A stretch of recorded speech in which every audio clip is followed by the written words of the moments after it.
Nos quedamos obviamente en el salivazo, como dices, ¿no? Así es, el salivazo informativo. Gracias a Adriana Arroyo, a Fabricio Mejía.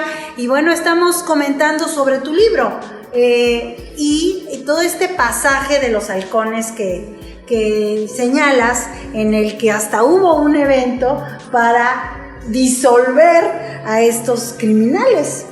¿No? Ahí van a disolverse y después se hacen digamos maestros de taekwondo, de karate, etcétera, en las instalaciones de lo que fue Sociculture del Departamento del Distrito Federal. Quedaron ahí, digamos, dispersos, algunos hasta en actividades deportivas de la UNAM, ¿no? Como sabían artes marciales, ahí se fueron colocando y efectivamente uno de los robos más sonados, digamos, de los 70s al Banco Somex, fue protagonizado por algunos de los halcones de la matanza del 71. Y a mí me gustaría, Adrián, preguntarle a Fabricio por qué la 4T escoge el edificio de Morelia 8, que por cierto ayer dijeron que era Romita no es ahí, ahí es Roma.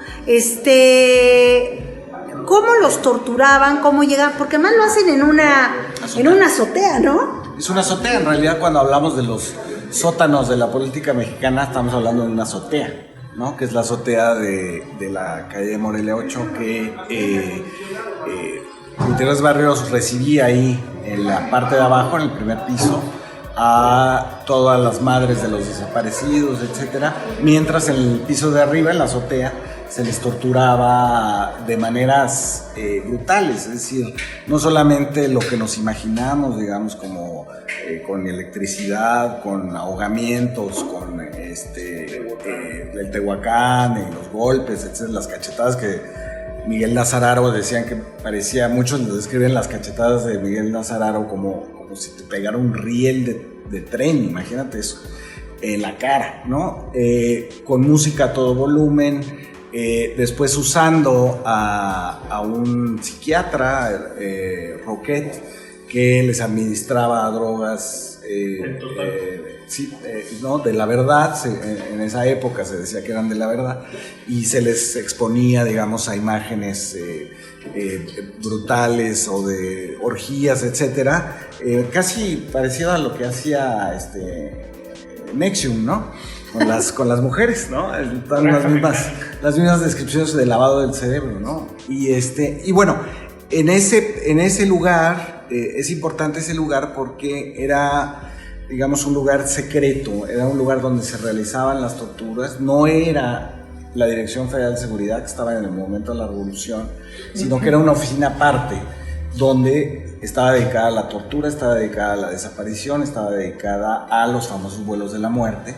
Ahí estaban los generales, Acosta Chaparro y los otros generales del Estado Mayor, que con sede en Guerrero usaban aviones para aventar opositores, ya sea vivos, recién interrogados o muertos, a las bahías de Acapulco, ¿no? Que fue la primera vez que se usaron esos mecanismos de desaparición que después se usaron en Argentina, en Chile, en Vietnam, ¿no? Y lo que llama la atención es, parece que sería como la última instancia, ¿no? La represión, esta tortura debería de ser la última instancia. Sin embargo, en México era la primera instancia, no había negociación previo a nada. Bueno, es que la política no es tanto de que quiero averiguar qué sabes, sino además de que quiero averiguar qué sabes, quiero sembrar el terror contigo si sobrevives y tus compañeros, que sepan a lo que se enfrentan. A lo que se enfrentaban era la fuerza del Estado. Así es, ¿no? Y a una vigilancia brutal, es decir, lo que, por ejemplo, todos tenemos una historia familiar del 68, en mi caso es un tío que estaba en ingeniería en la UNAM, y mi abuela contaba aterrorizada hasta su muerte cómo había estado un coche sin placas en la acera de frente de su casa donde vivía mi tío durante 2 semanas. Esa es la presencia brutal del Estado en la vida íntima de la gente, ¿no? Y eso era el estado policíaco del régimen pasado. Ahora, a Fernando Gutiérrez Barrios se la cobra la vida, ¿no? Se la cobra de alguna manera porque o lo alcanza cuando lo secuestran, ¿no? Este secuestro que pues de alguna manera tiene que ver también con otro militar, ¿no? Que dirigía ya el CISEN. Tiene ¿no? que ver con Miguel Nazararo. Miguel Nazararo es creación, como muchos otros represores de Fernando Gutiérrez Barrios. Y Miguel Nazararo es director de la Dirección Federal de Seguridad, y cuando sale de la Dirección Federal de Seguridad, cuando desaparece, se dedica al robo de autos en Estados Unidos y los revende aquí a los policías de la judicial. Por eso veíamos tanto coche chocolate en las calles en la época de Durazo, en la Ciudad de México, y ese es su negocio. Y entonces empieza a tener problemas con la justicia en Estados Unidos, Nazar, y le pide un consejo a Gutiérrez Barrios, y Gutiérrez Barrios le dice: no, tú sigue haciendo lo que, total, si pasa algo, yo intervengo para que no te atrapen, ¿no? Y entonces le hace caso y lo atrapan, ¿no? Y lo interroga el FBI, y Nazararo queda muy enojado de esa situación. Cuando regresa a México, pasan algunos meses y sobreviene el secuestro de Gutiérrez Barrios, justo a la salida del centro veracruzano, allá en Miguel Ángel de Quevedo de la Ciudad de México, en donde se da la vuelta. ¿En qué año fue eso? Eso fue en no me acuerdo, la verdad. Búsquelo, díganos en qué año, ahí debe estar en Wikipedia. Pero no me acuerdo exactamente el año, pero viene en el libro. Es la primera hoja del libro es sobre eso. Y entonces nunca se sabe en qué consistió la negociación. Hay el coche que se usó, uno de los 3 coches que se usaron, porque había uno de Telmex, y otros 2 coches. Uno de los coches aparece muy cerca de la casa de Villasagua, que entonces era el jefe de la policía de Morelos. Y, en fin, es uno de estos eventos, digamos, de cobro de cuentas de parte del mismo sistema entre los mismos represores. Pero sale ileso, ¿no?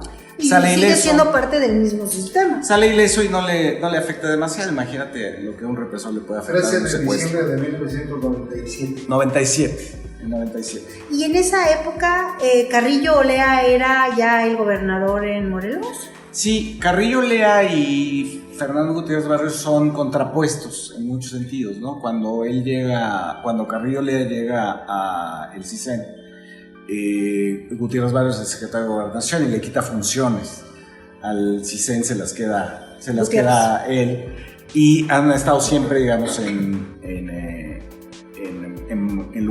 las antípodas, o estuvieron en las antípodas incluso de la concepción de la inteligencia y de la seguridad nacional, ¿no? Esto que decía Adrián que no había una primera instancia de negociación, sino directamente de la represión, pues era una idea que venía desde Díaz Ordaz, que Gutiérrez Barrios aplicó, y después la inteligencia varió hacia información y varió hacia la extorsión también, la verdad, hay que decirlo.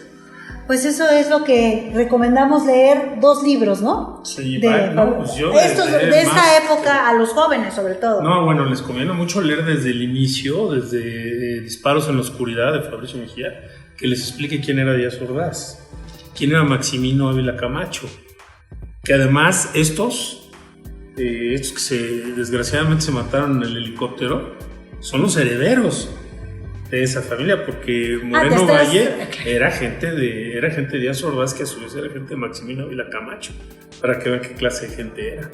Y luego más adelante tienen que leer este otro que se llama Un hombre de confianza, y luego este último que tenemos sobre el 68, que se llama Esa luz que nos deslumbra, que es una frase de Eduardo Valle en La Marcha del Silencio.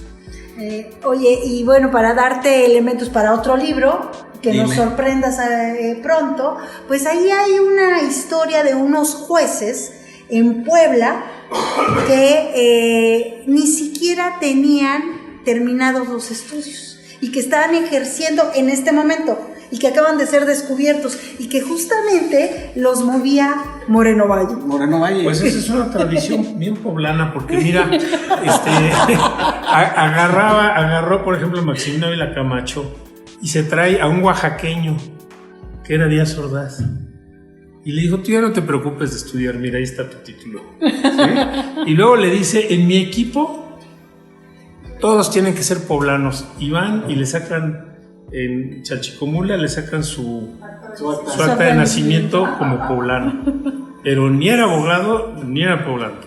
Pues ahí está la próxima, ahí tienes elementos para darle seguimiento a cómo la corrupción, pues hasta que nos alcanzó, ¿no? En el 2019. Pues traemos mucha chamba atrasada.